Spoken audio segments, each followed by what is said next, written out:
Good afternoon, everyone, and welcome to our fourth Spudsmart webinar of 2016.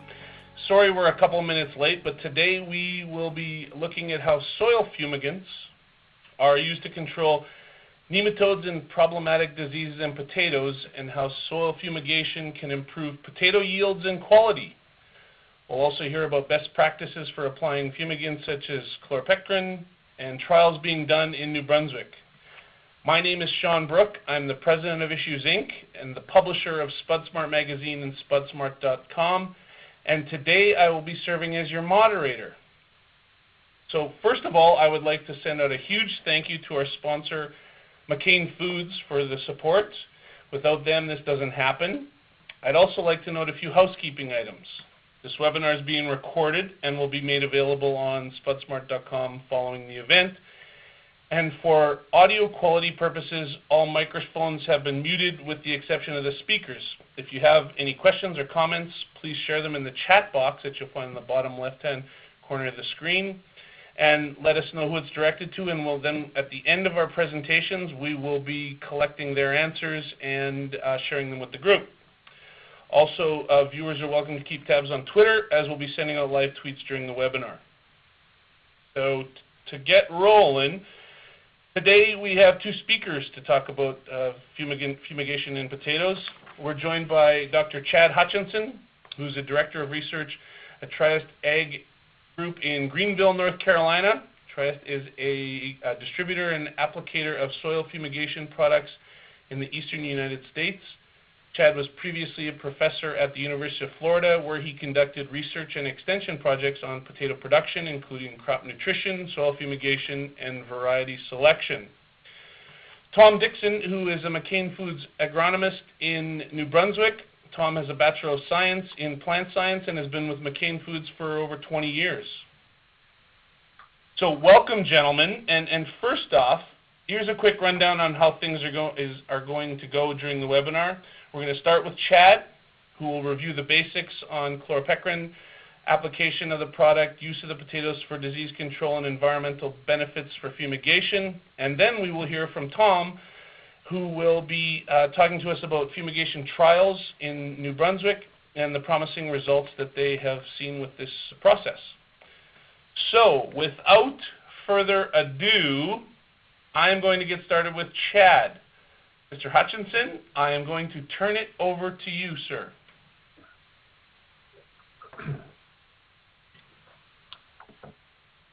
Thanks, Sean.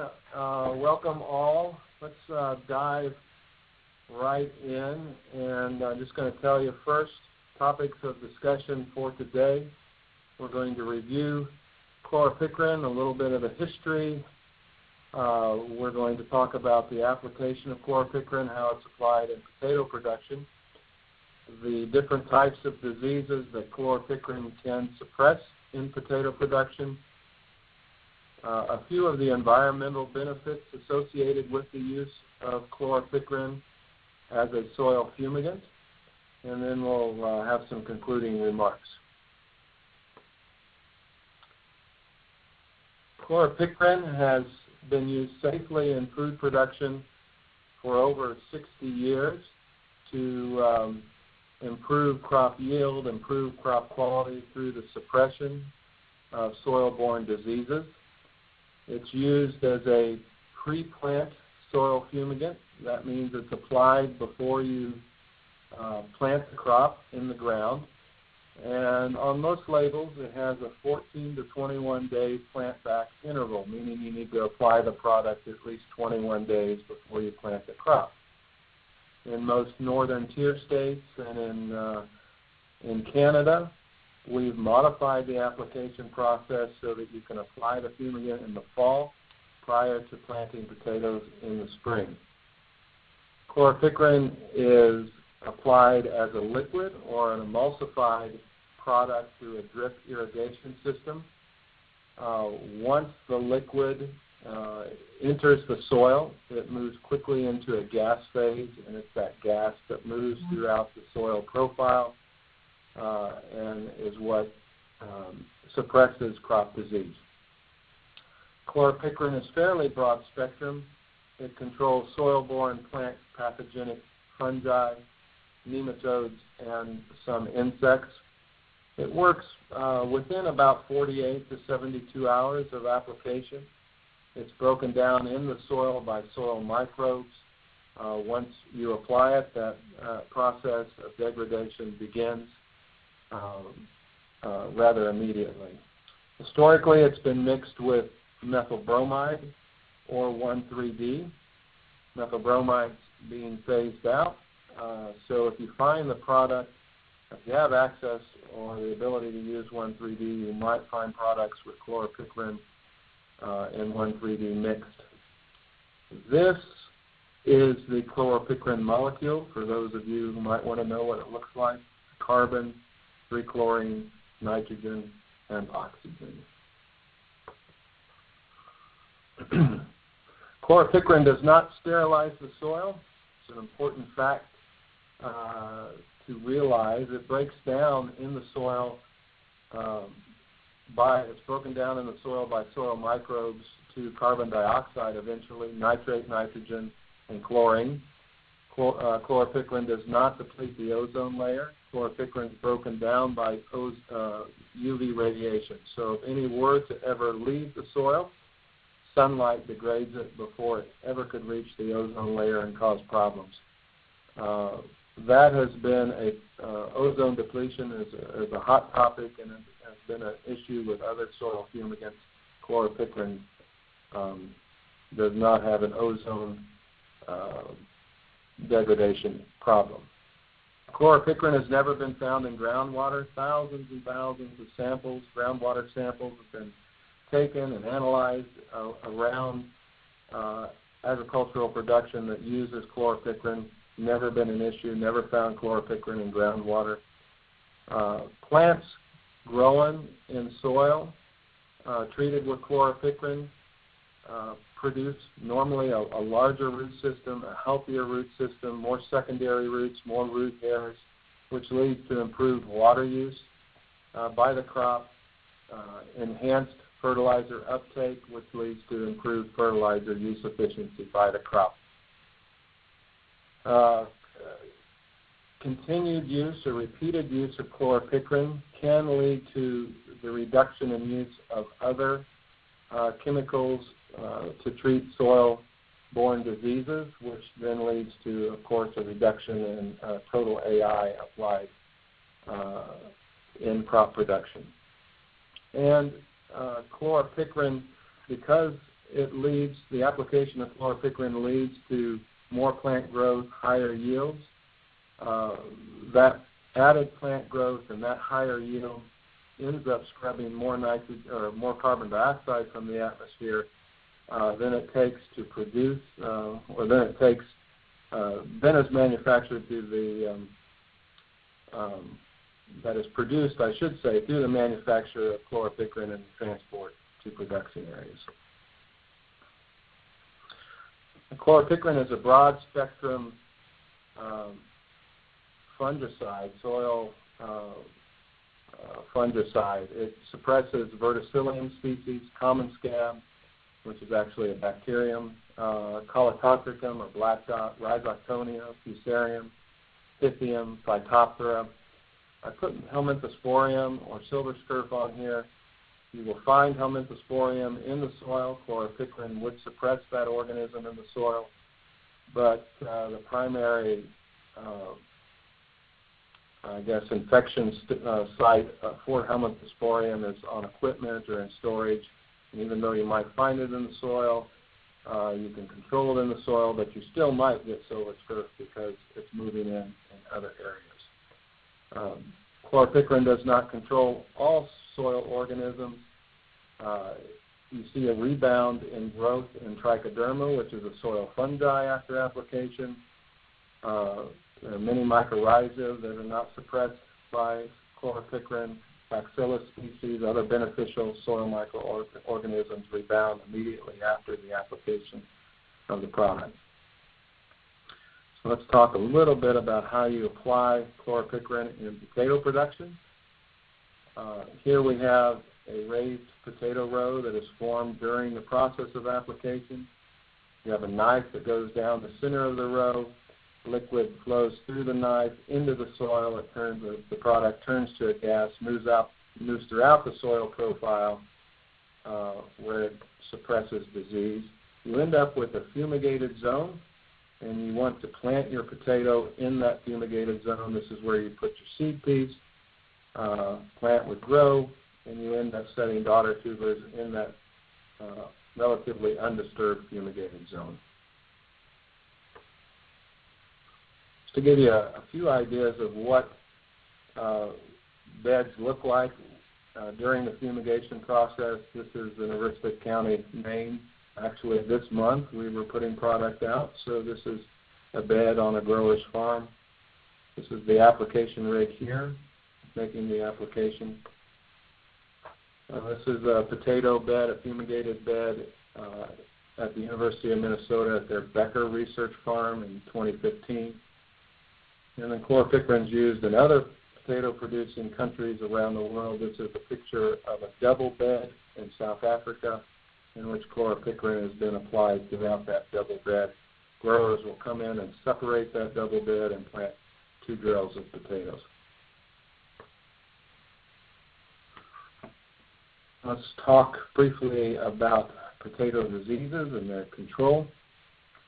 Probably the main problem disease in potato production in North America is verticillium wilt. This is a picture on the right here, 80 pounds of chloropicrin applied in row prior to planting potatoes compared to a grower standard treatment here. This is late in the season. You can see this death or decline here is verticillium wilt coming in and wilting that potato crop, causing vine decline. Late in the season, you still have plenty of green growth in the area treated with CloraPickling.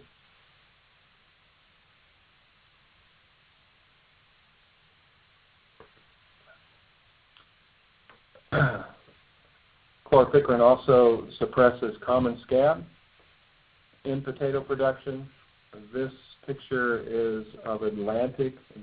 These potatoes were growing last year in Maine. And although Atlantic is a chip potato and common scab is not necessarily a big issue in processing potatoes, this just gives you a very dramatic idea or a dramatic picture of the type of control that or suppression that one might be able to achieve with CloraPickling. This is the grower standard treatment here, 80 pounds of CloraPickling active ingredient in row and 100 pounds in row. Black dot suppression of chloropicrin looks a lot like silver scurf. If you were to zoom in here, you'd see a lot of reproductive structures of the organism here, lots of little black dots. The study was out of South Africa a couple of years ago. Here on the y-axis, you have percent infection. This first green line here, this is the percent infection of tubers harvested with black dot. So this is the grower standard. Up near 60% of the tubers coming out of the field had some black dot lesion on them. Let's focus here on Pick Plus or Strike Plus. Knocks that level down to around 10% infection. Pick Chlor 60, this would be a combination of CloraPickling and 1,3-D, again bringing that infection rate of cholotoxicin down to more of a manageable level.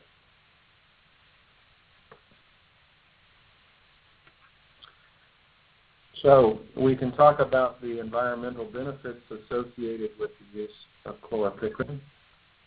A buzzword you hear a lot today is soil health.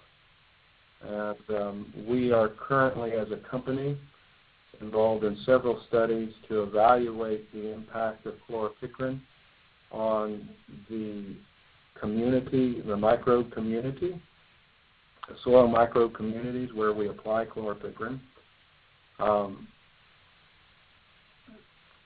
CloraPickling, as I mentioned, has been around a long time. There are a lot of scientific publications that detail the impact of the use of CloraPickling on different soil microbes. We know already that many beneficial organisms have their population enhanced after the application of chloropicrin, such as trichoderma, and like I mentioned, pseudomonads, bacilli, and some streptomyces species. So we believe that chloropicrin acts in a couple of different ways. The first benefit to the crop you see is the knockdown of, or the suppression of plant disease. You see a rebound of beneficial organisms in that soil, and it's those beneficials that then lead to enhanced crop growth and suppression of disease throughout the season. We have 2 long-term studies we're involved in right now, one at Michigan State University and one at the University of Minnesota, 7-year studies in which we are evaluating the impact of chloropicrin on soil communities, soil microbe communities. And we have several treatments in there. One is just a standard rotation, potatoes every 3 years with chloropicrin applied the fall before the potato crop in the spring. And then we're stressing the system by planting potatoes every year and using chloropicrin every fall. We're comparing those 2 treatments to a standard potato production system using metam-sodium, and we're also looking at production without any soil fumigant at all. And so long-term studies, 7 years for each study, and we're taking samples periodically during the season and evaluating thousands of different microbes and how the microbe communities are shifting over time. As mentioned a bit previously, because chloropicrin reduces plant pests and it changes in a beneficial way the soil microbe community, you can get a larger root system that leads to improved nitrogen use efficiency, improved water use efficiency. So we've seen in several cases where growers can reduce the amount of nitrogen they're applying and still maintain or even improve crop quality and crop yield. This leads to improved crop production efficiency, which leads to overall savings on the farm. We've seen many cases where the use of chloropicrin has allowed growers to shorten their rotation sequence, which puts them on their better ground more often, which leads to, again, potentially higher yields and better production efficiency. A little bit about environmental legacy by using the product. No residue in the soil, no risk cup associated with the use of the product. It is ozone safe. As I mentioned, it breaks down to nitrate, carbon dioxide, and a little bit of chlorine, and that's done through the being chewed up by microbes in the soil. Again, no water sample ever found with chloropicrin contamination, and we talked a bit already about carbon footprint. So some brief conclusions here. Chloropicrin is not a cheap product. It's not inexpensive by any means. It is an investment. That's how a grower should consider the product. However, if you have diseases, if you have problems, it certainly can pay to use the product. Chloropicrin requires some changes in cultural practices, and I touched on those a little bit. I showed you some photos of tilling in the fall where you apply the product and you come back in the spring and you plant in that raised row. But these changes in cultural practices can lead to some major improvements in production efficiency. We've seen that in several different production areas in North America and other areas around the world. We like to consider chloropicrin an environmentally appropriate fumigation choice. Does it sterilize the soil, ozone safe, groundwater safe, improves water fertilizer use efficiency by enhancing crop growth, can lead to reduction in total AI used on a crop, in crop acreage. And it actually scrubs some carbon from the atmosphere. So chloropicrin controls problem soil-borne potato diseases, And we like to say that change is good, and sometimes change is really good, and CloraPickling use can lead to some really positive changes. Thank you. Thanks very much, Chad. Great job. Appreciate that very much. I just want to remind everyone that if you have any questions for our speakers, use the text box in the bottom left-hand corner. We'll address your questions at the end of the presentations. And any questions that don't get answered at the end of the presentation, we'll be capturing them, sending them to our speakers, and all of those answers that they supply will be posted up on Spudsmart.com. So now I am going to hand over to Tom Dixon, and Tom, I apologize. I have to make one clarification because we're committed to telling the truth and nothing but the truth at a Spudsmart webinar. I introduced you as over 20 years, and it's over 11 years. So I just want to make sure we're clear, because based on the picture that I have on the screen there, if you were doing it 20 years, Tom, you started when you were 9. So I just want to clarify that for our listeners there, and then turn the ball over to you, sir. Well, thank you, Sean, for the kind comments, and thank you, Chad, for the introduction to CloraPickling.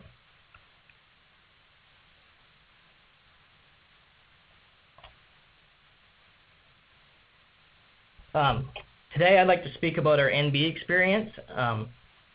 My agenda would be talk a bit about potato fumigant usage, why it may be useful in New Brunswick, the challenge associated with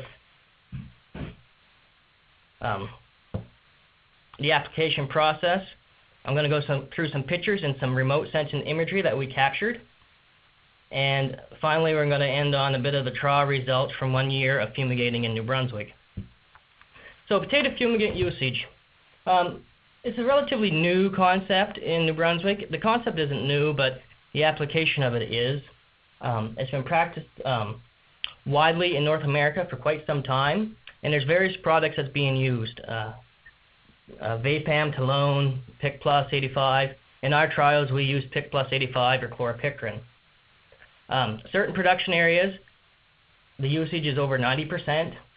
Predominantly, this is mostly in the U.S. In Canada, the two major provinces that apply Pick Plus or CloraPickling are Ontario and Quebec, and they grow a lot of chipstock varieties, around white varieties, for scab control and for verticillium is why they apply it. If you look outside of potatoes, though, in Nova Scotia they apply Pick Plus or CloraPickling in their strawberry industry, and in Ontario the tobacco industry also uses it.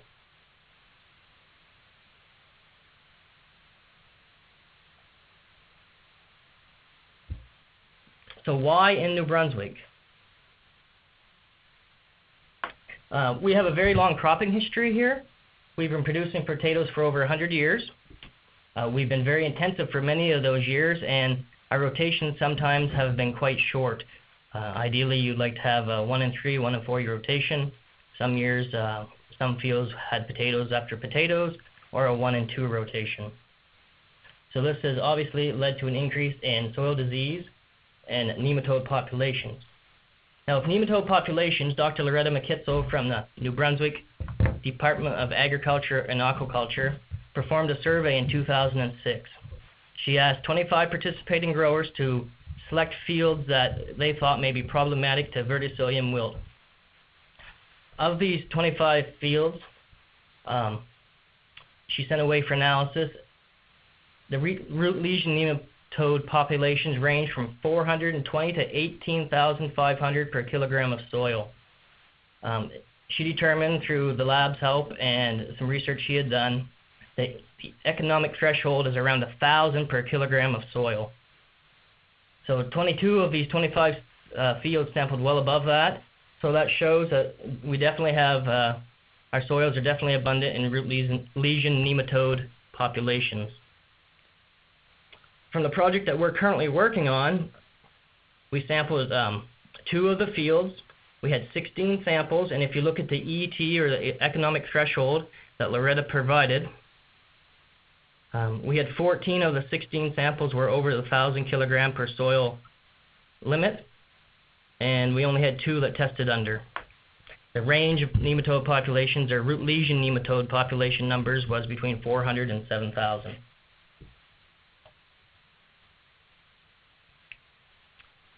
Application timing and challenges. As Chad alluded to, the best time to apply chloropicrin is in the late summer or early fall. Soil conditions are generally the best, and the organisms are respiring the heaviest, so optimal uptake is occurring. It can happen in the spring, but as Chad mentioned, it takes 14 to 21 days before planting is when it needs to be applied. So our conditions can be quite variable here in the spring. So if we have too much moisture or conditions aren't ideal, the fumigant will not disperse throughout the soil correctly, and thus we will not have the control we are looking for. Of course, with everything, we have challenges and opportunities. One of the biggest challenges is rotation crop scheduling. In our area, corn and soybean are harvested much too late for fumigation to be applied following. So you have to follow barley, wheat, a plow down, oats, some type of crop that can be harvested earlier. However, we are currently in the research phase, so this is a learning process. The adaptation phase, if we go forward with it, will help in the organization of this. The conventional production process is typically we prepare our ground in the spring, we plant into it, and watch our crops grow. With this particular process, we have to prepare our land as if we were planting potatoes and have it completed in August. So manpower and timeliness of the operation is very critical. And to complete fumigation in time to have a cover crop germinate. So ideally, the process should be fumigate sometime late August, early September, plant a cover crop onto the fumigated rows. The winter kill will kill the cover crop. However, it will leave the root mass and the organic matter in the rows for the following spring, and this should help prevent erosion and protect the row from degrading.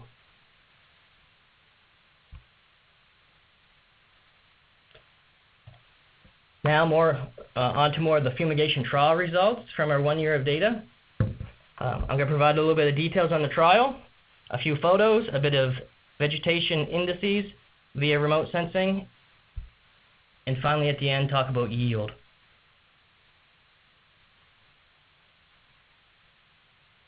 So as I mentioned earlier, we used Pick Plus 85. It was applied in the fall of 2014. We had 3 growers who participated. We had approximately 100 acres total. The field selection was based on previous knowledge of early die and or rotation crops. 2 fields were prone to early die, so that's why those fields were selected. And 1 field was due to a crop rotation. The particular grower had a lot of soybeans and corn and very few fields that had had wheat or oats. What is interesting to note about that particular field is it has been only cropped since the mid to late 90s, so its potato production history is short, relatively short in our terms. The planting dates, 2 fields were on May 21st and 1 was on May 25th, and all fields were Russet Burbank.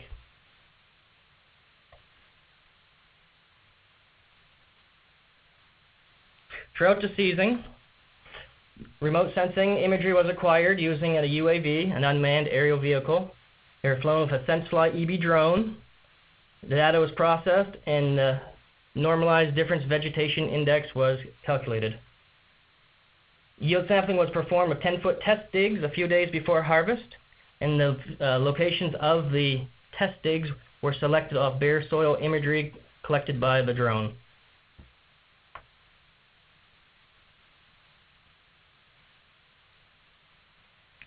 Now a few in-season photos and imagery.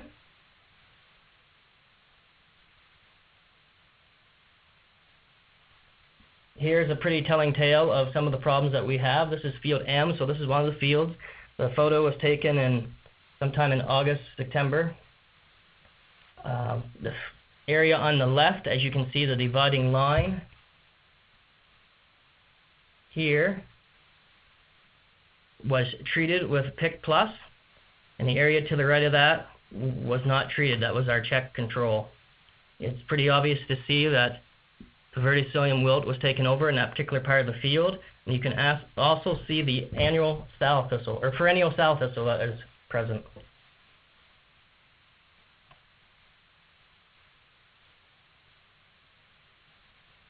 Another example of the field, and thank you, Chad, for the image. This was during harvest. As you can see, the windrower going through the field. The areas that are circled, again, were prone to early die, and you can see how they had died well in advance.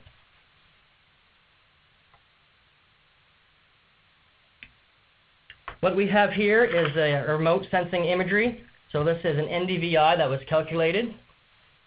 Inside the orange box is the field, and in between the arrows is where the fumigant was applied. With this type of imagery, the darker the blue, the healthier the crop is.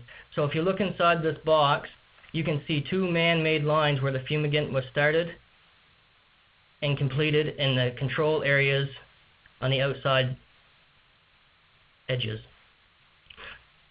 This was taken on July 21st. We could not see this visually, but with the NDVI and with our drone, we could pick it up quite easily with that.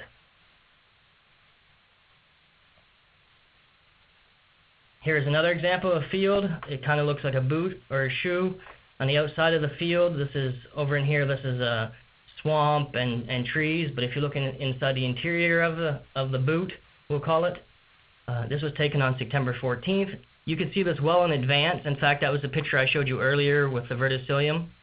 But you can certainly see between these two orange lines, the area in between that was fumigated, how the healthy canopy, which is dark blue again, is certainly expressing itself. That was a real eye-opener to anybody that happened to drive by that field. It was very evident that there was certainly a potato early die problem in that field. So 4 basic conclusions or thoughts. Whether it be visually or through remote sensing imagery, it shows we have an early die problem. Areas of a field are more affected than others, suggesting that perhaps we could use zone management as a tool to mitigate this problem. The treated areas were definitely healthier than the control areas. And the best question of all, what will the test dig show? So that was the thought process we were going through during this time period.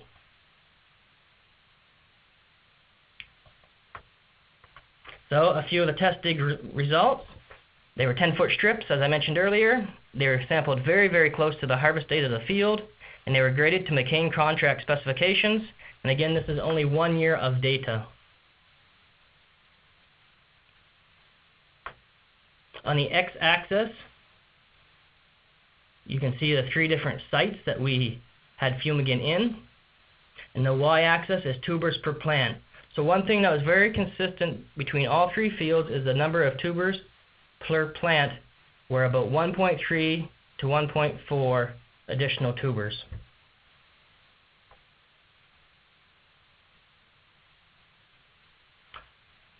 Again, here's the 3 sites, and we looked at average tuber weight. In each case, the average tuber weight was slightly higher than the control. Again, the fumigation area, or fumigation, is the darker green bar, where the lighter green bar is the control treatment.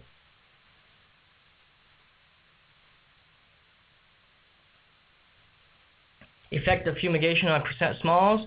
With our McCain contract, a small is considered any potato that is less than 1 inch and 7/8 in diameter.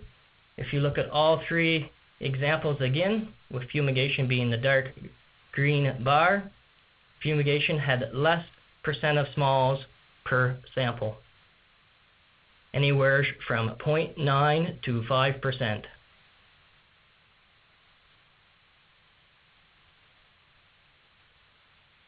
Ounce. Again, this is potatoes 10 ounce and above. Fumigation on the left bar, they were slightly less 10 ounce in each of the samples, and certainly less small. So this is showing a more uniform, consistent run of potatoes.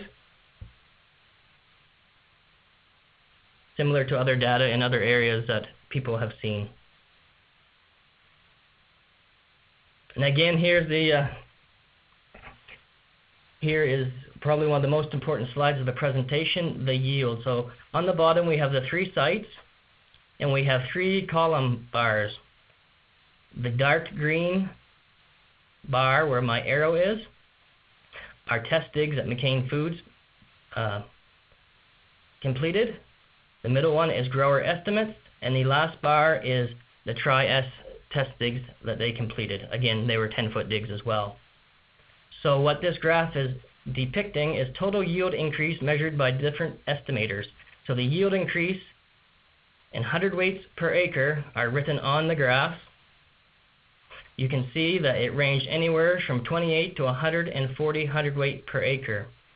But if you average all views, all 3 estimators, all 3 yields, it showed an average increase of about 100 hundredweight per acre for crop year 15. A significant yield increase over our current yields.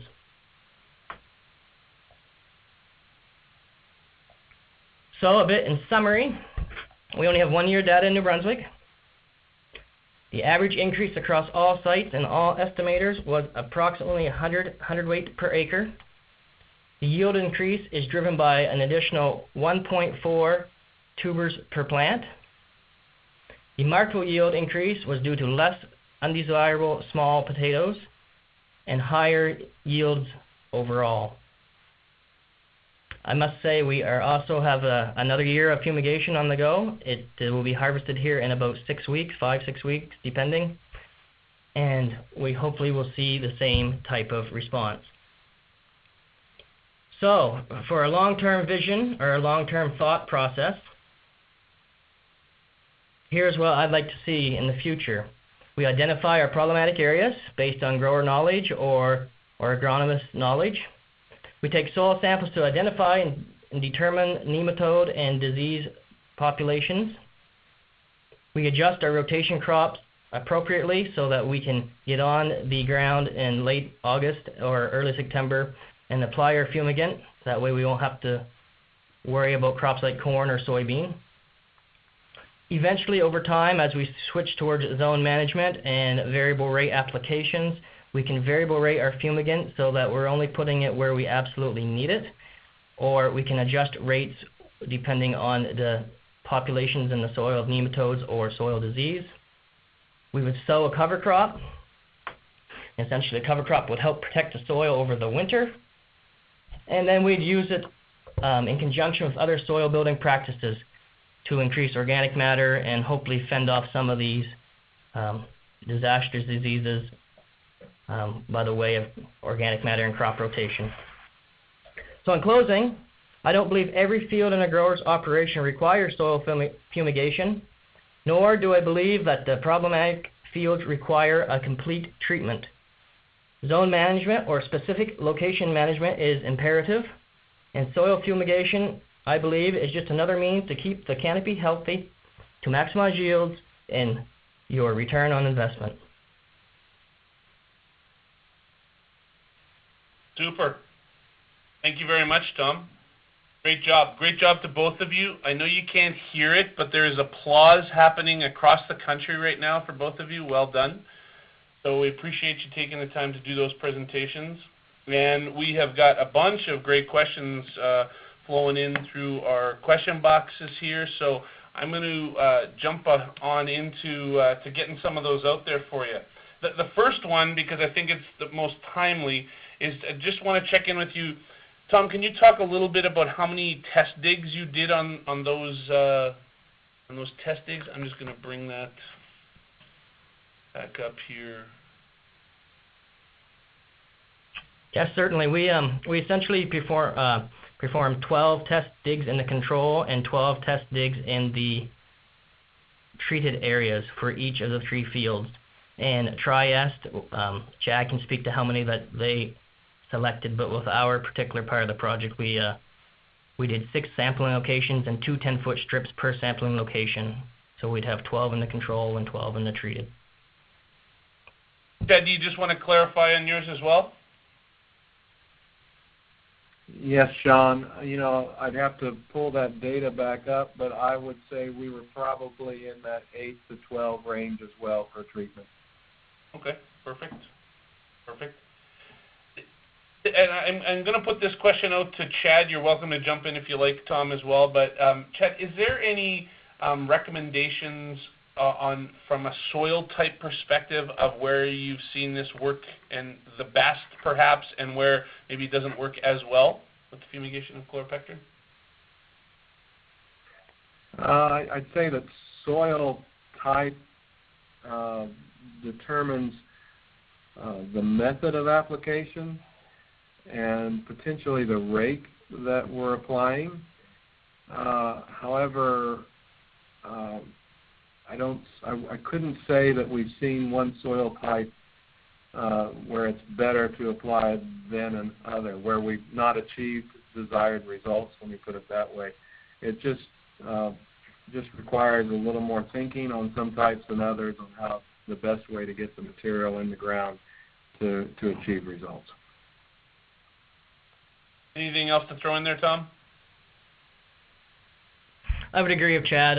When you look at the testings that we did, when you separated it based on ND value imagery, where you had maybe more positive or appeared to be a healthier plant, the yield differences weren't nearly as vast. But if you go to certain areas where the organic matter or the appeared the disease was more prevalent, you had huge gains. So. Okay. What that soil type was and whatnot, no, I don't have the information for that. But overall, I would say you could definitely tell visually where the plants were stronger. Okay. Tom, I know that you guys are just jumping into this, but is there anything you can speak to about any rotational restrictions when you're using this product? As far as when you're rotating, obviously across the country, we're going to be using different rotational crops. Is there any restriction, or maybe this is a Chad question, if he sees any restrictions that need to be applied there? I think Tom had touched on it quite well in that there are some crops that are easier to fumigate behind than others. Corn stover can be difficult to follow with fumigation. Small grains, much easier. So something we work with growers quite a bit in lots of different crops beyond potatoes is how to adjust their cropping sequence to maximize the benefit of fumigation. So sometimes that takes time. When someone is new to soil fumigation, it takes time to get them into a sequence that's appropriate. But like we've touched on here, the benefits can be so dramatic in some cases that it makes those changes seem less difficult. Let's put it that way. Right. Fair enough. Tom, when you guys did your trials in New Brunswick, did you guys require specific government approval? Well, I should have mentioned, I failed to in the presentation, the applicator that did our application is Jeff Douglas from Ontario, and we wanted to make sure he was present during all the applications because he has done it before with strawberries in Nova Scotia and tobacco in Ontario, and he looked after the majority of that with the fumigant management plans, looking after buffer zones, looking after posting the fields afterwards with proper signage. So as far as that went, it's all been registered through the PMRA. He just went through the process, correct me if I'm wrong, Chad, a couple of years ago. So he would have been the one that followed the paperwork for all the applications. Anything to add into that, Chad? The CloraPickling or Pick Plus is a labeled product in Canada, and so there is a label different practices that need to be followed based on the label, and so and such as signage and buffer zones and all that. So Jeff took care of all that for McCain last year in these trials. And I'm going to ask both of you, I'll give you both a chance to talk a little bit about this question, which has come up quite a bit, and it's to no gigantic surprise about return on investment. So my question is, can you just speak anecdotally from the perspective of kind of windows of application cost per acre, net return on investment as a window number per acre? Can you share any numbers? And maybe I'll start with Chad. Well, it depends on your production area. It depends on the benefit you see. It depends on your pest pressure, on the rate that is required. Certainly, in this case, and Tom can speak more clearly, but I would say that 100 bag difference on average is certainly something that easily covers the cost of the product. I don't know if Tom wants to get into any more detail than that, but lots of variables there, Sean, depending on pest pressure, rate, all those types of things that add to the cost. Right. Or change the cost. Tom, anything you want to do with that grenade? Well, Chad is correct. It all depends on your application rate and disease pressure and whatnot. But I mean, you can do the simple math. If you're talking 100 bags, and if you're talking $400 or $500 acre to apply it, and then you just have to multiply out whatever you think you can get out of a bag of potatoes or 100 weight of potatoes, and that will certainly be eye-opening if you have a decent contract. So as far as ROI, depend from grower to grower, but overall, I think they netted positive, very positive. You're pleased with those results? Yes, and the growers were as well. Great. Okay. Can you guys talk a little bit about the application process? And the other part to that question is that we've had some folks asking about to see some pictures of that application process or applicator and maybe if you guys could get those for us, we'd be happy to share them on Spudsmart as well. Can you guys speak to that at all?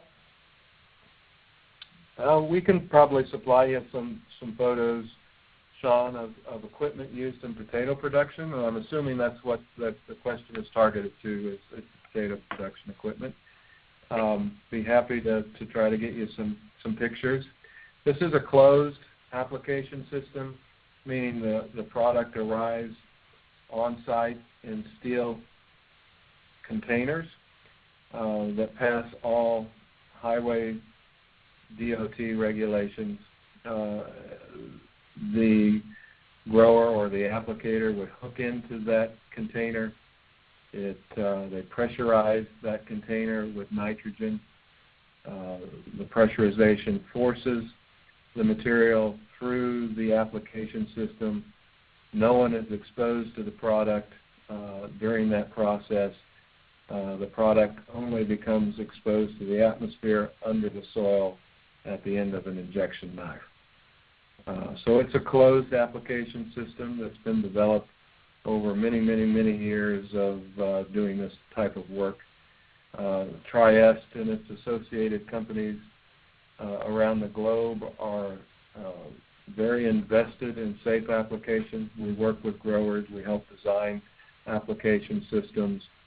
We will calibrate annually. We will bring all their systems up to date, put new equipment on if necessary, so that applications are made as safe as possible. Perfect. Anything else to throw in there, Tom? Yeah, from more of a visual perspective, as Chad had mentioned, it is a closed system, but what the applicator looks like, it kind of resembles a one-pass hiller for those of you that may be familiar with that type of equipment. It forms the rows. It's piped back from the front. The pig usually, well, in our situation where it's more research-orientated, the pig's located on the front of the tractor and it pipes back to the knives and goes into the soil. And, of course, the next logical question is, if you're overwintering with a row, what kind of condition is the row in the spring? The first year we did it, which would have been, we applied it in the fall of 14, so it would have been crop year 15 when we first went out to rows, to the hills, and I was kicking around and pawing at the dirt. It was very hard. But what happens is there's a piece of equipment called a speed wheel cultivator, and I believe it's produced by KMC. And essentially, it's a bed freshener. So you have to plant directly into the rows. You do not want to disturb the soil, because if you disturb the soil, you're putting soil that was not fumigated on top of it or into it. If, for example, if you're going to harrow it or something. So you have to freshen the beds with this speed wheel cultivator. And obviously, it's ground driven, so the faster you go, it breaks up more of the clods. What was interesting to note, part of this project that we're working on, we did compaction measurements with a pentrologger, and we actually found compaction less in the fumigated rows than the control rows, and that was partially due to the big injection knives. I think we were breaking down a compaction layer, but some people want to visualize it's kind of like a one-pass hiller in the fall and a bed freshener in the spring with tines. I will just add to that, Sean, that we are in the process of modifying some Spudnik killers as well. So there are different types of hilling equipment that a grower may already have access to that we have modified in lots of different regions to set up for the grower. So if they have access to a Spudnik and they know what kind of hill a Spudnik's making, we can inject into that hill. And that's all it takes. Perfect. That's great. Thanks for creating the picture. And as I said, if you go to spudsmart.com in 24 hours, both the audio of this and the pictures that we just described will be loaded up onto the website. And gentlemen, great job. Thank you very much. And just before I say my final thanks, I just want to take a minute to introduce to our listeners Janet Canters. We're welcoming Janet Canters as a new face here at Issues Inc. She's taking over as managing editor for Spudsmart, and the good news is you'll be able to hear her glowing voice on the next webinar instead of mine. Janet has over 25 years of experience in agricultural communications, including positions as reporter, photographer, editor at various publications right across Canada. Many of you have come across her in those roles.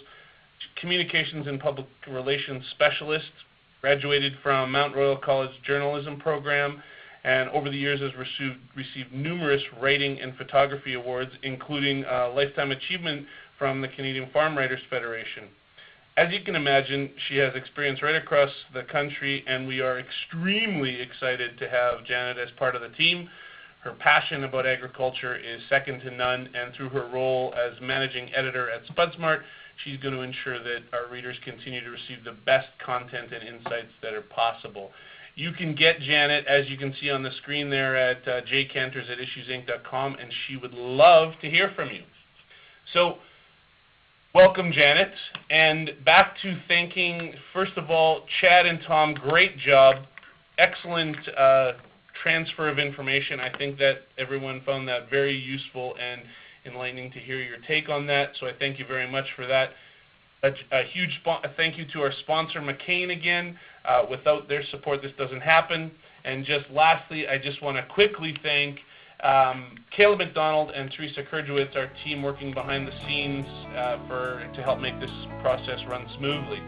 And thanks for your attention. On behalf of the team here at Spudsmart, have a great day. Thanks.